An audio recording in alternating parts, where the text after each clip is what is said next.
Well, hey, would you look at that? Here we are again, back in the chemistry lab with Mr. Dadson. I know you're thinking, Mr. Dadson has stolen Guy's lab coat. But would you believe Mr. Dadson's first name is Guy?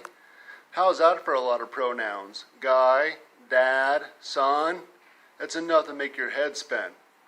But here we are, back in the chemistry lab, with the intent of doing the fifth experiment, measurement of pH. So, let's take a look to see what Mr. Dadson has going for us to begin with. So, I've taken the time to prepare the well plates for part 1, for part 2, as well as part 3. I've even taken the time to pull out the litmus paper, the pH paper, as well as the 4 indicators we'll be using. I know. Nothing but cool colors. So, here we go. We're going to add the pH paper to each of the first wells along row A. First to the glass cleaner. Oh, wow, look at that. Dark blue. Next, to the baking soda solution. Oh my, not as dark blue, but certainly a darker blue-green. Followed by the soap solution. Oh wow, would you look at that? Dark blue as well. How exciting. Next for the lemon juice. Oh, this will be acidic. I expect it to be, yep, look at that. Red in color. Followed by the milk. Boy, I wonder what this is going to be like. Interesting. Looks pretty much pH balanced. Moving on, we dipped it into the 7-Up. No surprise there, the 7-Up, like most carbonated beverages, acidic.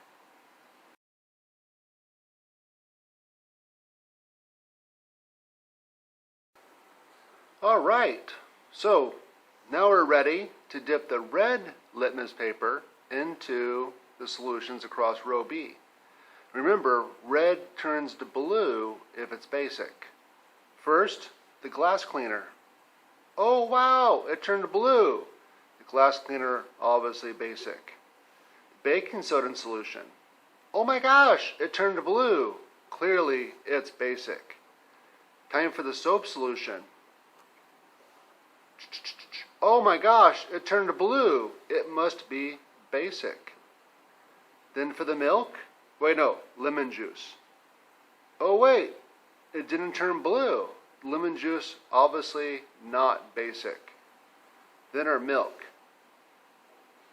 Interesting. Maybe it's hard to pick out the color in this video, but it's a very, very slight blue color. Maybe slightly basic. Finally, the 7-Up. Oh, yeah, look at that. No color change. No surprise there. Those sodas, horribly acidic.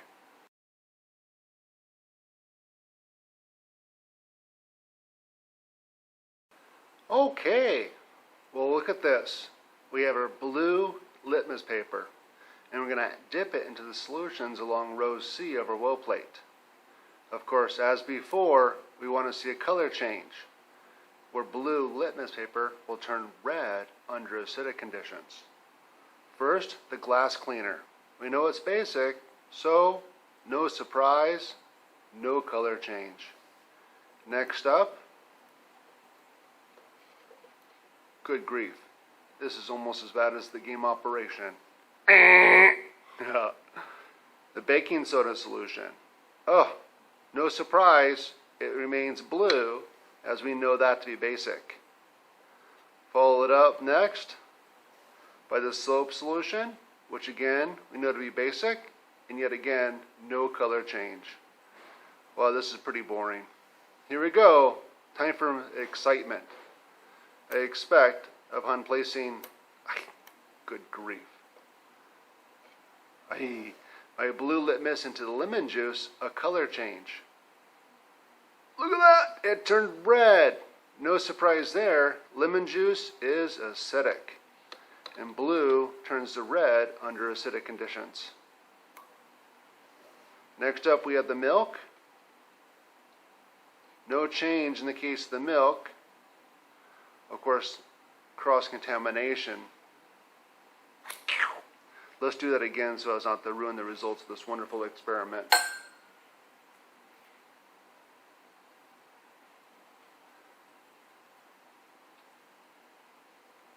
Milk. No color change. Which is good. We wouldn't want the milk to be acidic. We already have the soda pop, in this case the 7-Up, which is plenty acidic, ruining our teeth.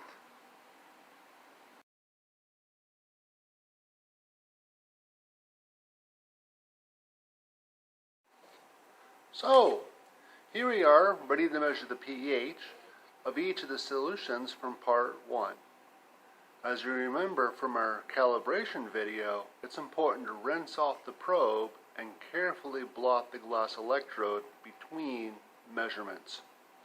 So here we go. Take my probe out. I rinse it liberally with deionized water. And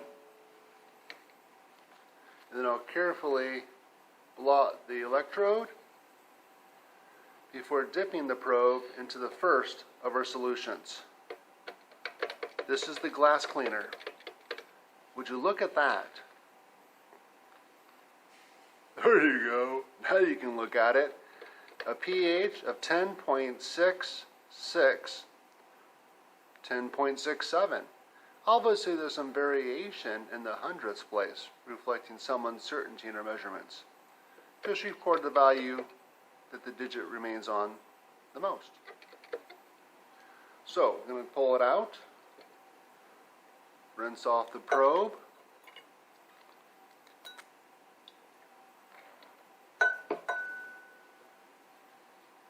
and carefully blot the electrode before dipping it into the next solution, which is solution 2, the baking soda solution. And would you look at that? The pH still basic, above 7.00. The value now hovers around 9.39. We'll take out the probe. We'll rinse off the probe. This process, by the way, it does get old. We'll carefully blot the electrode, wipe off the excess water, and dip into the third solution, the soap solution. The soap solution, clearly basic as well. Who would have thought it'd be that basic? A pH of 10.16. We take out our probe, we rinse it off with liberal amounts of deionized water. We then blot the glass electrode and wipe the excess water away. This is now going into the fourth solution, the lemon juice.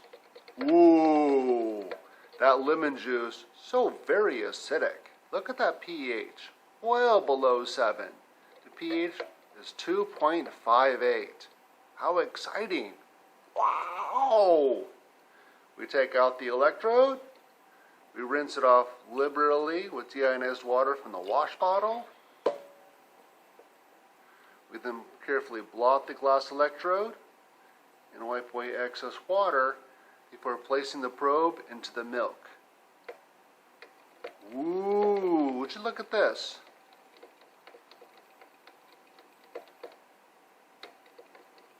Looks like this milk is slightly on the acidic side. I didn't think that would happen. That's amazing. The pH is coming in around 6.6. Now, that said, not very acidic at all.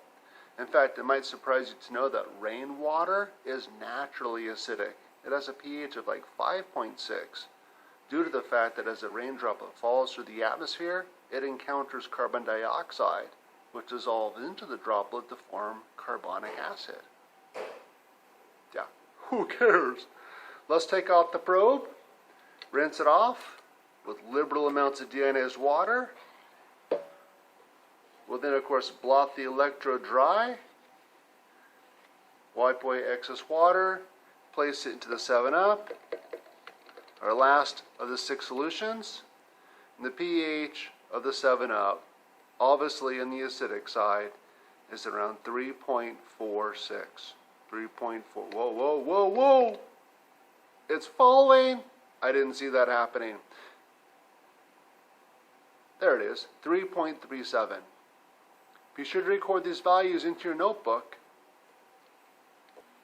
The last step of part 1 would have us add 1 drop of indicator across each of the 4 rows. I'll start with thymol blue. We'll add a drop of thymol blue to each of the 4 wells. Starting with the glass cleaner, baking soda solution, soap solution, lemon juice, milk,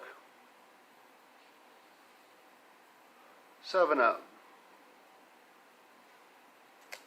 Now we'll repeat the process using the methyl red indicator. The methyl orange indicator. 1 drop of methyl orange to each across row B. 1, 2, 3, 4, 5, 6. Are you seeing these colors? It's like a rainbow. I know, chemistry rocks. I'm telling you, after an experiment like this, everyone wants to be a chemist. So here I'm adding my methyl red across row C. Ooh. Ah. And last, my bromothymol blue. I'll tell you what, the chemicals producing these colors make you want to be a chemist. I mean, good God, just saying bromothymol blue, I feel vastly more intelligent. I don't know what the structure looks like. I suppose I could look it up. And there we go. I've added my 4 indicators to produce an amazing array of colors.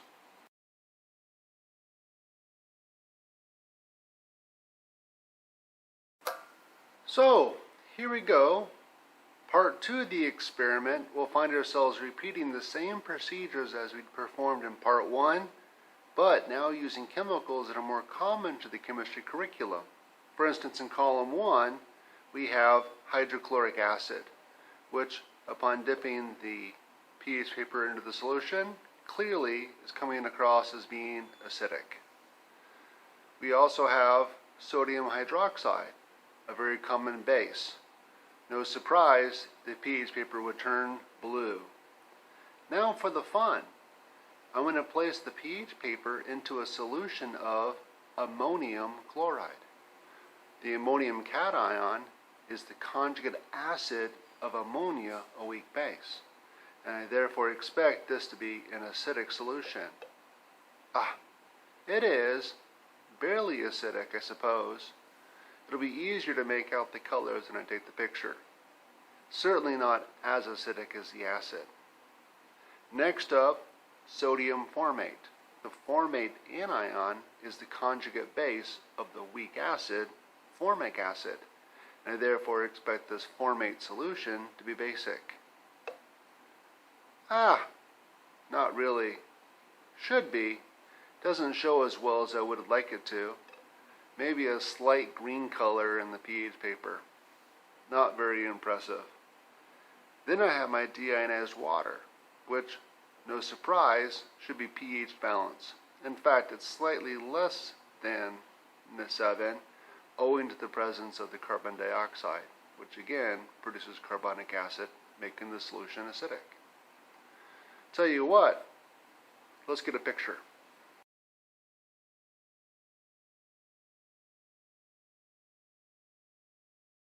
Alright, next up we have the red litmus paper, which we want to go ahead and place into row B. Into the acid, the red litmus doesn't change color. No surprise there, we expect red to turn blue in the presence of a base, like sodium hydroxide in the second cal. Next up, we have the ammonium chloride. Being acidic, we expect no color change. Hey, no color change. After that, the sodium formate solution. This will be a basic solution, so I expect to see my red litmus turn blue. Blue for base. Get in there, you. Get in there. Hey, look at that. It barely turned color at all. I'm the not least bit impressed. This reflects the fact, of course, that litmus operates under a very particular range of pH. Last, water.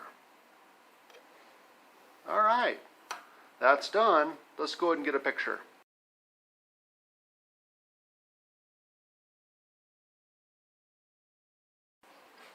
Okay, so now we want to add the blue litmus paper across row C.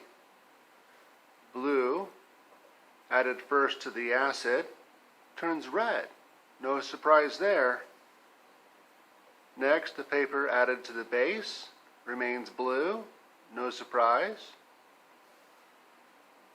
We'll then add the blue litmus to a solution of ammonium chloride. Wow, would you look at that? It barely turned pink at all. Very surprising. I was expecting a much more brilliant color change, given that ammonium chloride is slightly acidic. Sodium formate, no color change. And last up, the deionized water, no color change.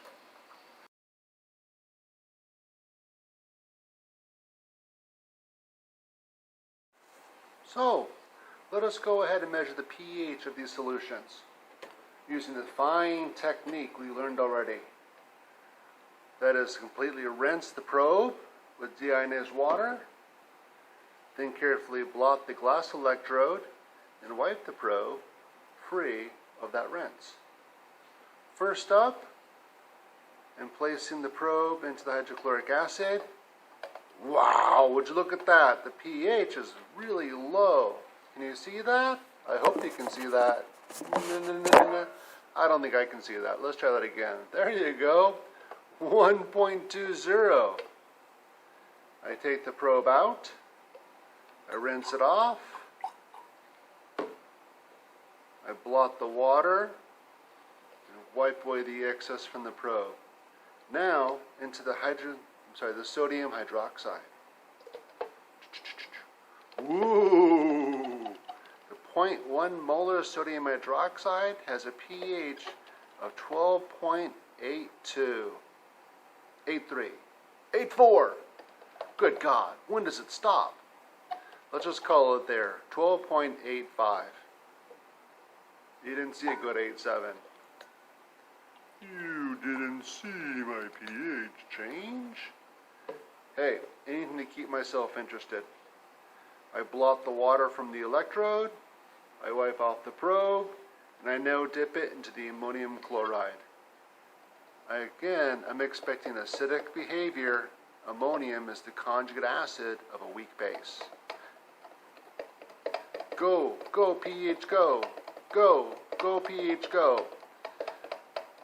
Dang, this is far from exciting.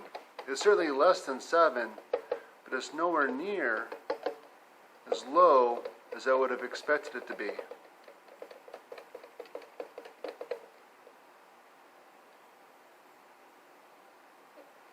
Alright. In a year now, we're using a precious memory of my camera. I've already had to delete many videos to make room for this one. Let's call it 6.31. Rinse off the probe. Dry the electrode. Wipe the probe. Second to last rather, is my sodium formate. I expect, of course, the formate to produce a basic solution. I'm not seeing my basic solution, but I'm seeing my phone freak out. Low battery, low battery. This is frustrating. Sodium formate isn't as basic as I would like it to be. Oh well, let's call it 7.10. Rinse off the probe. blow out the electrode, wipe it away, add it to the water. You know what?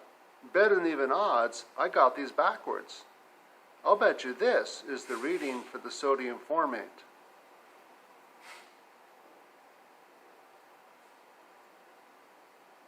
.43, which means the other value, 7, must have been the water. I guess we all make mistakes. What a shocker. 9.28 for the formate. That's really strange. Oh well.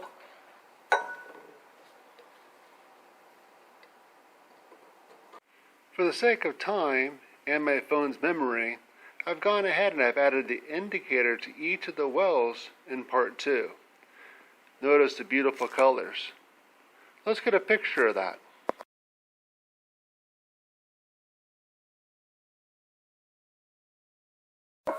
So here we are in part 3, looking to measure the pH of various solutions before and after the addition of strong acid and strong base.